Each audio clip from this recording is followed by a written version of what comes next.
Assalamualaikum warahmatullahi wabarakatuh. Good morning, my name is Rosa Indriana Prestini. I'm student from University Maritim Raja Ali Haji Tanjung Pinang. My student ID is 21030500053. And in this video, I want to presentation my CCU assignment with the title of material is Nonverbal Communication. Nonverbal communication.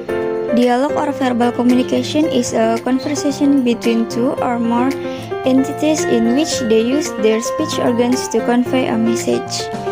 Nonverbal communication is the process of communicating through sending and receiving wordless message.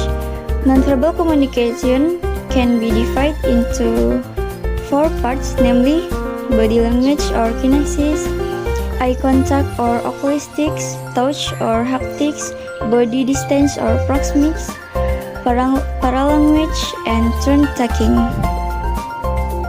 A. Body language or kinesis. Body language is a significant aspect of modern communications and relationship. Body language can be defined as the conscious and unconscious movement and posture by which attitudes and feelings are communicated. It goes both ways. First, your own body language reveals your feelings and meanings to others. Second, other people's body language reveals their feelings and meaning to you. First, body movement or gesture. Body language allows individuals to communicate a variety of feelings and thoughts, from contempt and hostility to approval and affection, often together with body language in addition to spoken words. The most familiar categories of body language are the so-called emblems or quotable gestures. These are conventional, culture-specific body language that can be used as replacement for words, such as the hand wave used in the US for hello and goodbye. Body language are a crucial part of everyday conversation, such as chatting, describing a route, or negotiating price on a market. This is some of the gesture. Is that okay gesture, thumbs up, thumbs down, V gesture, twisting finger, and crooked finger. Second, body position. In some cultures, travelers should be careful to avoid exposing certain parts of their body. In Arab cultures, for example, the sole of the foot is considered dirty and should never be shown, so anyone can adopt the local custom of sitting on the floor. For instance, has to take care to avoid doing this.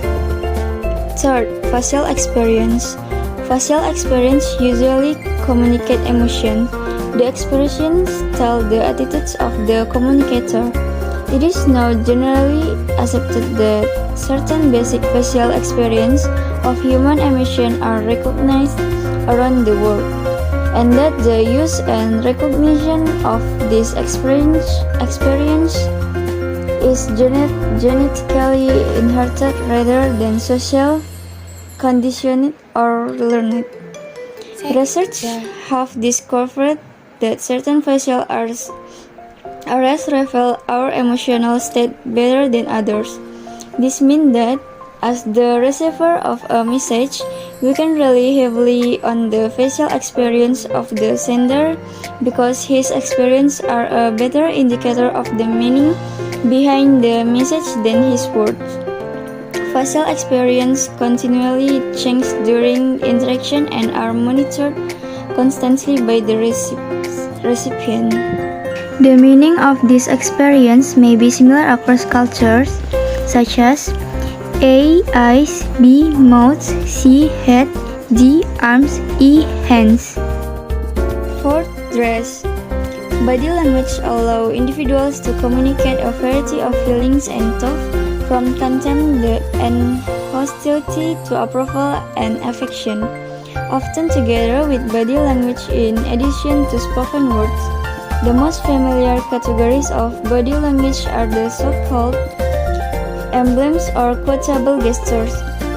These are conventional culture-specific body language that can be used as replacement for words, such as the hand wave used in the US for hello and goodbye. But body language are a crucial parts of everyday conversation, much as chatting, describing a route, or negotiating price on a market. B. Eye contact or oculistics. Eye contact is the meeting of the eyes between two individuals. In humans, eye contact is a form of nonverbal communication and has a large influence on social behavior. The study of eye contact is sometimes known as oculistic. Eye contact can provide a way in which one can study social interactions, as it provides indication of social and emotional information. People, perhaps without consciously doing so, probe each other's eyes and face for signs of positive or negative moods. In some contexts, the meeting of eyes arouses strong emotion.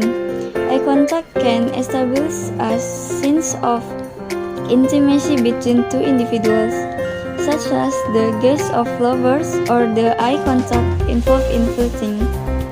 Alternatively, avoiding eye contact can establish distance between people. When it crowds, people tend to avoid eye contact in order to maintain privacy. C. Touch or haptics. Touch is culturally determined, but each culture has a clear concept of what part of the body one may not touch. Basic message of touch is to affect or control, protect, support, disapprove. Here are some examples. In USA, handshake is common even for strangers. Hugs, kiss for those of opposite gender or of family, usually on an increasingly more intimate basis. Most African American touch on greeting but are annoyed if touched on the head. Good boy, good girl overtones. Islamic and Hindu typically don't touch with the left hand. To do so is a social insult. Left hand is for toilet function. Generally in India, to break your bread only with your right hand. Islamic cultures generally don't approve of any touching between genders, even handshakes, but considers such touching, including hand-holding, hugs between same sex, to be appropriate. Many Asians don't touch the head. Head hosts the soul, and a touch puts it in jeopardy. D. Body distance or space or proxemics. Proxemics or personal space is defined as the study of the amount of space that people find comfortable between themselves and others. People are usually more comfortable standing closer to family members than to strangers. The study of the way that people use physical space to convey message is called proxemics. E. Paralanguage. It is not only words that convey message, but also a range of other factors such as first, vocal characteristics, loud cry, yell, moan, whine, belch, yawn send different messages in different cultures. For example, in Japan, giggling indicates embarrassment, and in India, belch indicates satisfaction.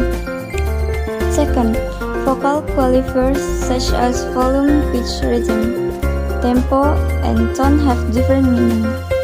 Loudness indicates strength in Arabic cultures, and softness indicates weakness in German. It indicates confidence and authority. Meanwhile, in Japanese, it indicates loss of control. Generally, one learns not to shout in Asia for nearly any reason. Third, vocal suggestions such as hu, oh, mah, nah indicate formality, acceptance, uncertainty, and also controlling conversation. F. Turn taking. In normal civilized Western type of conversation, speakers do not speak all the time. They wait for their turn. But how do people go about allocating turns to each other or themselves? This is the mechanism of turn-taking. On the one hand, there are natural breaks in every conversation. A speaker has to pause for breath, or runs out things to say, or simply declares his or her contribution to be finished. So that's all my video is. Thank you for watching. Wassalamualaikum warahmatullahi wabarakatuh.